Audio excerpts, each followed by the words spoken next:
کہ بعض دفعہ ایسا ہوتا ہے کہ ہم لوگ ادب کو دین سمجھ لیتے ہیں، اور یہ دل میں خیال آنا شروع ہوتا ہے کہ اگر ہم یہ کام نہیں کریں گے تو ہم تو گستاخ ہو جائیں گے۔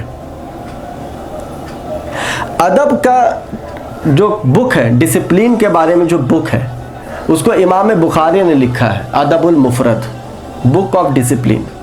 مصافحہ کا کرنا یہ ڈسپلین ہے۔ اب چونکہ اس کا حدیث سے بھی ثابت ہے تو یہ سنت ہے۔ بعض دفعہ ایسا عمل بھی دیکھا گیا ہے جو اصحاب رضی اللہ تعالیٰ عنہ کرتے تھے، لیکن اللہ کے نبی کی سنت سے وہ چیز ثابت نہیں ہوتی، تو اس کا معنی کبھی معاذ اللہ یہ نہیں ہوگا کہ اللہ کے نبی کے صحابی بدعت کیا کرتے تھے۔ یہ ہمارا اور کم نظریہ ہے کہ ہم اس مرجع تک نہیں پہنچ رہے جہاں تک یہ مراجع اولا پہنچے ہوئے تھے۔ صحابہ رضی اللہ تعالیٰ کا نالج اسلام کے بارے میں جس لیول پہ تھا، ہم اس کا 0 پوائنٹ پہ بھی نہیں کھڑے، اب وہ ہمالیہ کے ٹاپ پر۔ اب میں آپ کو ایک مثال دیتا ہوں۔ بات اگر کوئی یہ کہے کہ کوئی چیز نبی صلی اللہ علیہ وسلم سے ثابت نہیں ہو اور اس کو کوئی کرے تو وہ کرنے والا بدعت، کمزور ڈیفینیشن دیا جاتا ہے نا، تو میں آپ کو 100 مثالیں دے سکتا ہوں جو اللہ کے نبی سے ثابت نہیں ہیں۔ صحابہ کرتے تھے، آپ اس کو بدعت کہو گے؟ مثال کے طور پر عید میں رفع دین میں ہاتھ کا اٹھانا، عید کی تکبیرات میں رفع دین کرنا، ہم اٹھاتے ہیں نا 7 بار 5 بار اور فقہ حنفی 6 بار، حالانکہ دونوں طریقہ ثابت ہے، حدیثوں سے ثابت ہے۔ 6 بار کی بھی حدیث سلسلۃ الحدیث الصحیحہ میں علامہ البانی لے کر آ گئے اور اس کو صحیح کہا ہے۔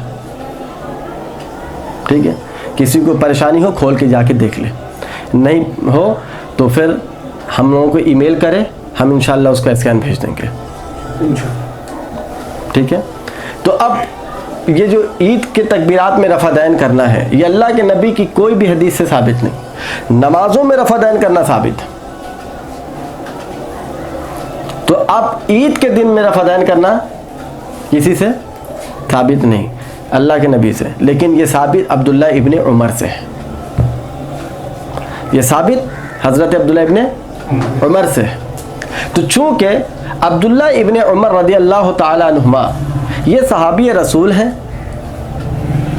بزرگ صحابیوں میں سے صحابی ہیں، یہ وہ صحابی ہے جنہوں نے یہ بات کہا، اور اس کے ذکر بخاری پہلی جلد کتاب الصلاۃ میں ہے کہ یہ عبداللہ ابن عمر وہ صحابی ہے جنہوں نے آخری عمر تک، یعنی رسول اللہ صلی اللہ علیہ وسلم کے دنیا میں وصال سے پہلے تک انہوں نے اللہ کے نبی کے پیچھے نمازیں پڑھی۔ یہ وہ صحابی جس کو اللہ کے نبی نے رجل صالح کہا، نیک مرد ہے۔ ان کے بڑے فضائل بیان کیے ہیں حدیثوں نے، اگر حدیث میں ان کے فضائل بیان بھی نہ ہوتے تب بھی یہ اس طرح بزرگ ہوتے کہ وعد اللہ الحسنہ، اللہ نے اپنے نبی کے صحابہ سے جنت کا وعدہ کر لیا ہے، اور یہ بزرگ صحابی میں سے، تو ان سے رفع دین کرنا ثابت ہے۔ تو آج دیکھیے ہر مسلک والے کیا کر رہے ہیں، رفع دین کر رہے ہیں نا۔ عبداللہ ابن عمر سے صحیحاً ثابت ہے، صحیح سند کے ساتھ ثابت ہے، لیکن اب کوئی جماعت اہل حدیث کا مولوی ہو یہ تو نہیں کہہ رہا کہ اب ابن عمر نے یہ کام کیا ہے، جس طرح حضرت عثمان کے اذان کو، 2 اذان کو انہوں نے ایک لفظ لا کے دے دیا کہ عثمان نے یہ کام کیا، یہ بدعت ہے معاذ اللہ، حالانکہ ایسا کچھ نہیں ہے۔ تو عبداللہ ابن عمر پہ کیوں نہیں لگا رہے؟ تو پتہ چلا کہ آج کے دور میں لفظ بدعت بھی جو ہے نا وہ ڈیفینیشن کے ساتھ نہیں فٹ ہوتا ہے، لفظ بدعت بھی فرقہ پرستی کا زد میں آ گیا۔ اگر ہم وہ کام کر رہے ہیں اور ثابت نہیں ہے تو وہ بدعت نہیں ہے، وہ اجتہاد ہوگا، لیکن اگر آپ وہ کام کر رہے ہیں اور حدیث سے ثابت نہیں تو پھر وہ بدعت ہے۔ جیسے جماعت اہل حدیث اذان نہیں لگا رہی ہے 2 مسجدوں میں، اب نہیں لگا رہی نا، کہتی ہے کس کا عمل ہے؟ عثمان رضی اللہ عنہ کا عمل ہے۔ تو اب اس عمل کو وہ کیا کہہ رہی ہوتی ہے، کیا کہتی ہے؟ بدعت کہتی ہے۔ کیوں؟ کیونکہ اہل حدیث اس پر عمل نہیں کر رہی۔ اب سیدھی سی بات ہے، اللہ کے نبی سے ثابت ہے، اب ان سے پوچھے کہ وہ چیز بھی تو اللہ کے نبی سے ثابت نہیں ہے نا، عید میں رفع دین کرنا، عید میں رفع دین کرنا بھی تو اللہ کے نبی سے ثابت نہیں ہے۔ چونکہ اب آپ رفع دین کر رہے ہیں اس لیے وہ بدعت نہیں۔ حالانکہ نخبۃ الفقر کے اندر میں علامہ حافظ حجر اسقلانی رحمۃ اللہ علیہ نے اصول الحدیث کی جو کتاب النخط اس میں لکھا کہ کوئی عمل رسول اللہ صلی اللہ علیہ وسلم سے ثابت نہ ہو لیکن عمل صحابی سے ثابت ہو اور حدیث سے نہ ٹکراتی ہو قرآن سے نہ ٹکراتی ہو تو پھر ایسے صحابی کے عمل کو سنت سمجھا جائے گا. اور یہ محدثین کا پیٹ رول ہے, کیونکہ پھر صحابی اپنے سے عمل نہیں کر رہا ہے, ظاہر سی بات ہے اس نے اللہ کے نبی کو ایسا کرتے دیکھا ہے. اس لیے ہم عید میں جو رفع دین کر رہے ہوتے ہیں ہم کہتے ہیں یہ سنت ہے. تو پتہ یہ چلا کہ قبر کے اندر جو چیز سوال کیے جائیں گے آپ سے وہ عقیدہ ہے, حشر میں جو آپ سے سوال کیا جائے گا یہ فروع ہے یا فقہ ہے. اللہ کے بارے میں آپ سے قبر میں سوال ہوگا. اچھا ایک اور بات یاد آ گئی, آؤٹ آف کانٹیکٹ ہے لیکن میں آپ کو سنا دیتا ہوں. آپ سے یہ قبر میں سوال ہوگا, دیکھیے عربی میں دو لفظ ہیں, ایک میں آپ سے کہتا ہوں قبر میں یہ سوال ہوگا من ربک, یہ سوال ہوگا نا من ربک, یہ سوال ہوگا ٹھیک ہے نا. اچھا آج کسی کا ایمان پکڑنے کے لیے بھی ایک جملہ استعمال کیا تھا, کو پکڑ کے پوچھو آئینہ ربک, تیرا رب کدھر ہے. اگر وہ بول دیا ہر جگہ تو اس کی چھٹی, اگر وہ بول دیا آسمان پہ تو یہ اپنا آدمی ہے. جبکہ قرآن بھی قبر میں آپ سے یہ نہیں پوچھا جا رہا کہ تیرا رب کہاں ہے, یہ پوچھا جا رہا ہے کہ تیرا رب کون ہے. آپ سے یہ نہیں پوچھا جا رہا کہ تیرا رب کہاں ہے, آپ سے کیا پوچھا جا رہا تیرا رب کون ہے. تو جو سوال کتاب و سنت سے ثابت ہے وہ سوال کرنا چاہیے.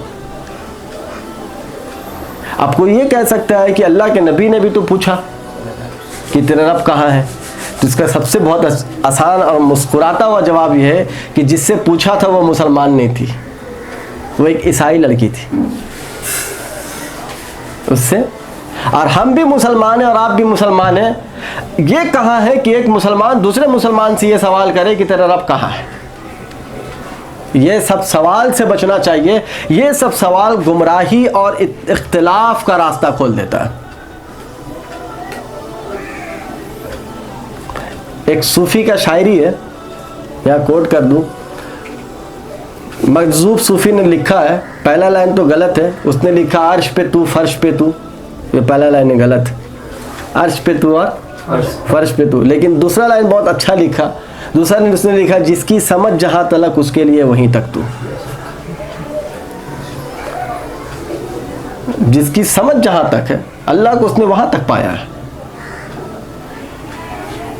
ٹھیک ہے نا. یہی رب ہے موسیٰ کو وادی مقدس میں ملا ہے, وہاں کلام ہوا. یہ وہی رب ہے جس میں معراج پہ اللہ کے نبی سے بات ہوئی. تو اب تو پتہ یہ چلا کہ عرس, جماعت, رفدین, آمین, سینہ جس کے بارے میں تلواریں کھینچی گئی ہے یہ عقیدے کا حصہ نہیں ہے. اور آج بحث کس پہ ہوتی ہے؟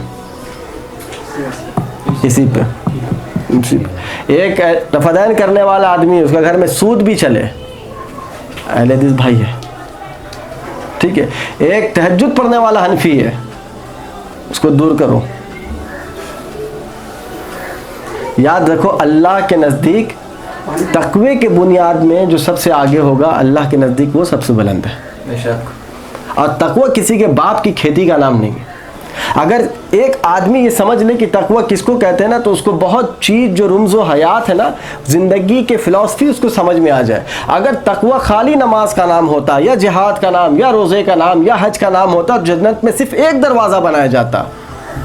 8 دروازے بنائے گئے, کوئی نماز کا دروازہ, کوئی روزے کا دروازہ, کوئی حج کا دروازہ, کوئی زکوٰۃ کا دروازہ, کوئی جہاد کا دروازہ, کوئی عدل انصاف کا دروازہ. اسی لیے تو بنائے گئے کہ کوئی نماز میں سب سے آگے ہوگا, کوئی روزے میں سب سے آگے ہوگا, کوئی جہاد میں سب سے آگے ہوگا, کوئی صدقہ خیرات میں سب سے آگے ہوگا, کوئی عدل انصاف میں. تو پتہ چلا کہ ہر انسان کا تقویٰ اس کے لحاظ سے ہوگا.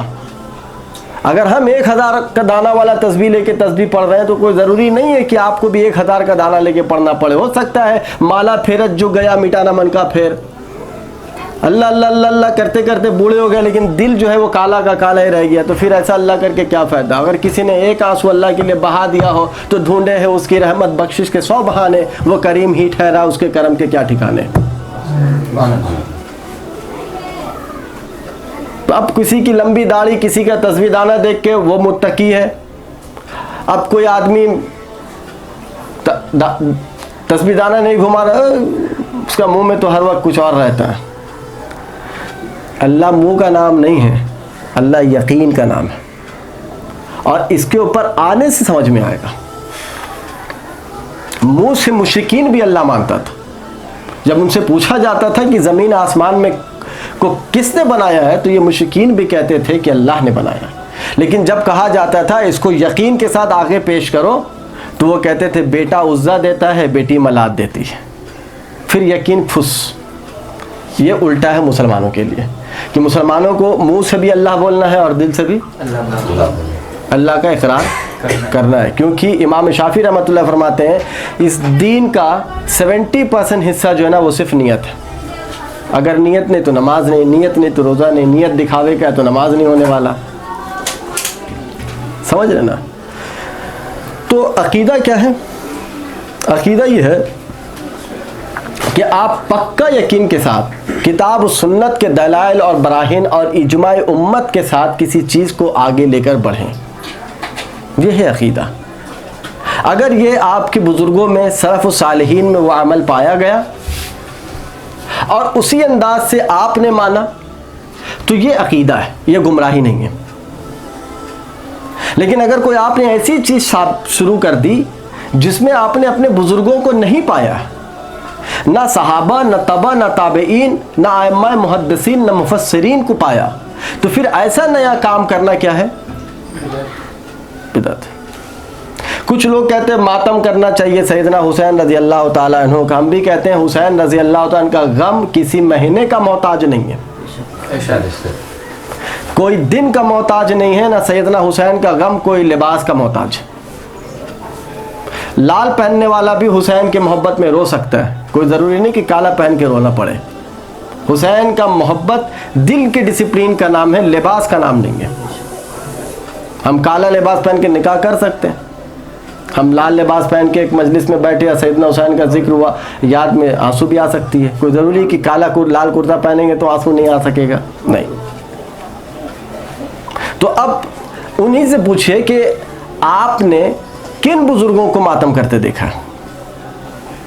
سیدنا حسین رضی اللہ کی شہادت کے بعد زین العابدین کا زمانہ آیا، سیدنا حسین رضی اللہ کی شہادت کے بعد زین العابدین کا زمانہ آیا، محمد باقر کا زمانہ آیا، جعفر صادق کا زمانہ آیا، موسیٰ کاظم کا زمانہ آیا، موسیٰ رضا کا زمانہ آیا، علامہ نقی علی کا زمانہ آیا، تقی علی کا زمانہ آیا، ابو الحسن عسکری کا زمانہ آیا، ابراہیم بن محمد کا زمانہ آیا، ابراہیم بن حسین کا زمانہ آیا، عباس بن حمزہ کا زمانہ آیا، حمزہ ابن عباس کا زمانہ آیا، محمد ابن حمزہ کا زمانہ آیا، ابراہیم ابن حمزہ کا زمانہ آیا، اسحاق ابن حمزہ کا زمانہ آیا۔ یہ سارے اہل بیت کیا ائمہ ہیں؟ لوگوں نے 12 لا کے فٹ کر دیا، تالا مارو 12 پہ۔ زید بن علی کا کیا کرو گے جو زین العابدین کے بھائی ہیں، بیٹے ہیں؟